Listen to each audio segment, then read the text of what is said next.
মেহেন্দি পড়া জায়েজ না না জায়েজ? মেহেন্দি পড়া জায়েজও আছে বা না জায়েজও আছে। কেউ যদি চুলে মেহেন্দি লাগাতে চান, ছেলে এবং মেয়ে উভয় মেহেন্দি লাগাতে পারবেন। চুলে, এই যে চুল, চুলে লাগাতে চাইলে লাগাতে পারবেন। চুল বাদ দিয়ে যখনই আসবে গাল, যখনই আসবে হাত, যখনই আসবে পা, তো ছেলেরা আর লাগাতে পারবে লাগাতে পারবে না।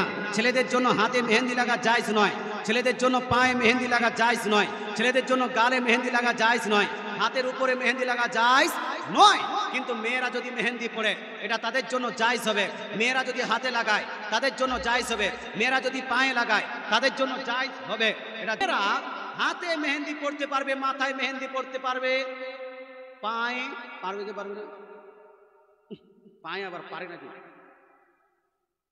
বলছে পায়ে আবার পারে নাকি? হয় কিনা? না লাগাটাই ঠিক। মানে মনটা কেমন চাচ্ছে না কেন? শুনেছি যে হুজুর যে নবীজি দাড়িতে মেহেন্দি লাগিয়েছে, এই জন্য পায়ে মেহেন্দি লাগাতে হয় না, না লাগাটাই ভালো। আচ্ছা, একজন মানুষ বাথরুমে গেছে আর পানি নেয়নি, ঘুরে চলে এসছে, কথা বুঝতে পারছেন? আপনি বলছেন পানি নাওনি কেন?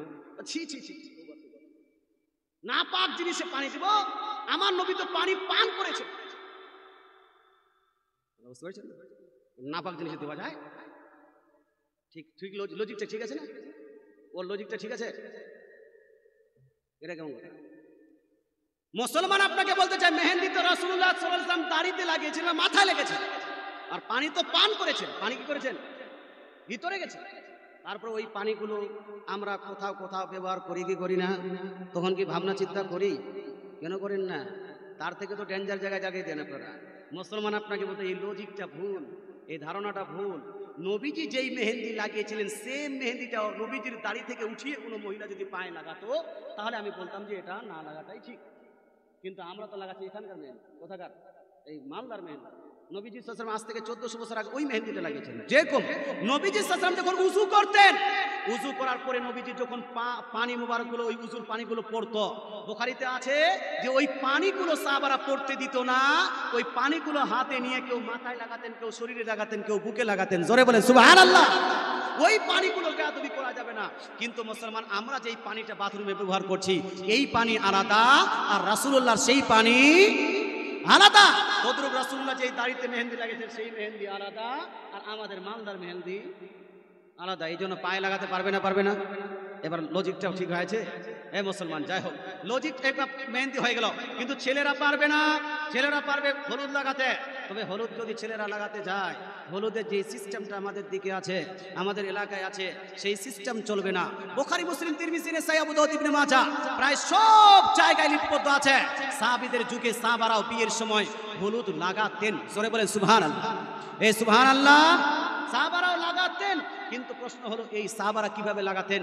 মুসলমান হলুদ যদি লাগাতে চান তাহলে হলুদ নেন, হলুদ নিয়ে নিজে নিজে লাগান, গালে লাগাবেন না বুকে লাগাবেন, আপনার ইচ্ছা, হাতে লাগাবেন, লাগিয়ে থাকেন, নো প্রবলেম। ছেলেরাও লাগাতে পারবে নিজে নিজে, মেয়েরাও নিজে নিজে লাগাতে পারবে। কিন্তু নিজে নিজে কি লাগিয়েছেন দাদু? আপনি দাদু বলেই দিলেন, রাগ করিয়েন না, অন্যদিনে কাজ করবেন। হ্যাঁ, আপনি কি নিজে নিজে লাগিয়েছেন? না না না, গোটা গ্রামের ভাবিদেরকে দাওয়াত দিবে, গোটা গ্রামের নানীদেরকে দাওয়াত দিবে। গোটা খালি আপনার দিদি লাগিয়েছে, বাকি কেউ লাগায়নি, শুট করে দেওয়া হয়েছে, মানে লুকিয়ে বিয়ে হয়েছে। শুধু বড় দিদি লাগিয়েছে, আলহামদুলিল্লাহ, খুব ভালো কাজ, খুব ভালো কাজ। আমি বলে দিচ্ছি, মানে আমতৌর পর, সাধারণ তৌর পর যে আমাদের বিয়েগুলো হয়, আমাদের বিয়েগুলো হয়, তোর কি হয়? তো এই যে বলছে ছেলের মা গোটা গ্রামের বুবুদেরকে, খালিদেরকে, মাসিদেরকে সবাইকে দাওয়াত দিয়ে আসলো। সবাই আসবে, আসে আর হলুদ লাগাতে শুরু করলো, আর গান গীত শুরু করলো। শোনো মুসলমান, আপনাকে বলতে চাই, ছেলেরা এখন সিক্স প্যাক করা ভালোবাসে কি বাসে না? বাসে না? জিম করছে, এক্সারসাইজ করছে। জিম করা, এক্সারসাইজ করা জায়েজ আছে যদি পদ্ধতিটা ঠিক হয়, এটা জায়েজ আছে যদি পদ্ধতি ঠিক হয়। এখানেও কিছু শর্ত আছে মুসলমান। তো মেয়েরা দেখবেন গোটা গ্রামের মেয়েরা ওই ছেলেকে হলুদ লাগাচ্ছে আর বলছে কি বডি রে তোর, হ্যাঁ না, ভাবিরাও বলছে, সবাই বলছে খবরদার হোশিয়ার, হলুদ যদি লাগাতে চান নিজে নিজে লাগান, জায়েজ আছে। আর নিজে নিজে লাগিয়ে যদি ঠকে যান তাহলে নিজের মাকে বলেন আম্মা জান একটু হলুদটা লাগিয়ে দেন তো, জায়েজ হবে। নিজের বোনকে যদি বলেন জায়েজ হবে, নিজের আপনার ফুফুকে বললে জায়েজ হবে, নিজের মাসিকে বললে জায়েজ হবে, নিজের দাদিকে বললে জায়েজ হবে, নিজের বাপকে বললে জায়েজ হবে, নিজের ভাইকে বললে জায়েজ হবে, নিজের চাচাকে বললে জায়েজ হবে, নিজের আপনার কি বলছে ছেলে মানুষকে, কোনো ছেলে মানুষ যেটা অঙ্গ ঝাপানোর জরুরি নয়, উপরে যদি আপনি লাগাতে বলেন জায়েজ হবে। কিন্তু যখনই আপনি গ্রামের ভাবিদেরকে বলবেন না জায়েজ হবে, গ্রামের আপনার নানীদেরকে ডাকবেন তখন না জায়েজ হবে, গ্রামের দাদিদেরকে যখন ডাকবেন তখন না জায়েজ এবং গুনাহ হবে। কথা বুঝতে পারছেন ভাই?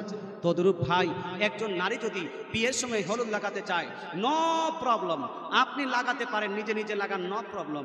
আপনি যদি কারো সাহায্য নিতে চান তাহলে মাকে বলেন লাগিয়ে দিবেন, নো প্রবলেম। আপনি বোনকে বলেন, নিজের বোন, কোনো সমস্যা নাই। নিজের ফুফুকে বললেন একটু মুখে একটু হাতে লাগা, যেখানে সেখানে হাত দেওয়া যাবে না, আবার ফুফুও হাত দিতে পারবে না, মাসিও হাত দিতে পারবে না। মুসলমান আপনাকে বলতে চায় হাতে লাগালো, একটু গোলায় লাগালো, এতটুকু লাগাতে পারবে, দাদি নানি লাগাতে পারবে।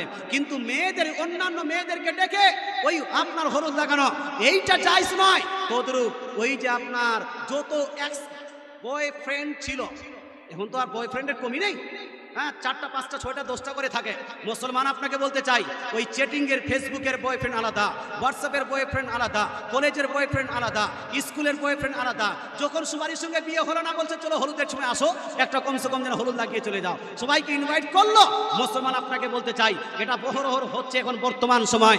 মুসলমান এদেরকে ডেকে ওই ছেলেদের হাতে নিজের গায়ে টাচ করে হলুদ লাগানো, এইটা হলো হারাম। আপনার গ্রামের পাড়া প্রতিবেশীদেরকে ডেকে ওই ছেলেরা, ওই আপনার হাজি গাজী সাহেবরা যদি ওই মেয়েটার গায়ে হাত দিয়ে আপনার হলুদ লাগায়, এটা হবে হারাম, হারাম চলবে না। ব্লাড রিলেটেড যদি হয় ব্যাপারটা আলাদা। আল্লাহ তাআলা আপনাদের বুঝার তৌফিক দান করুক, আমল করার তৌফিক দান করুক, বলেন আমিন।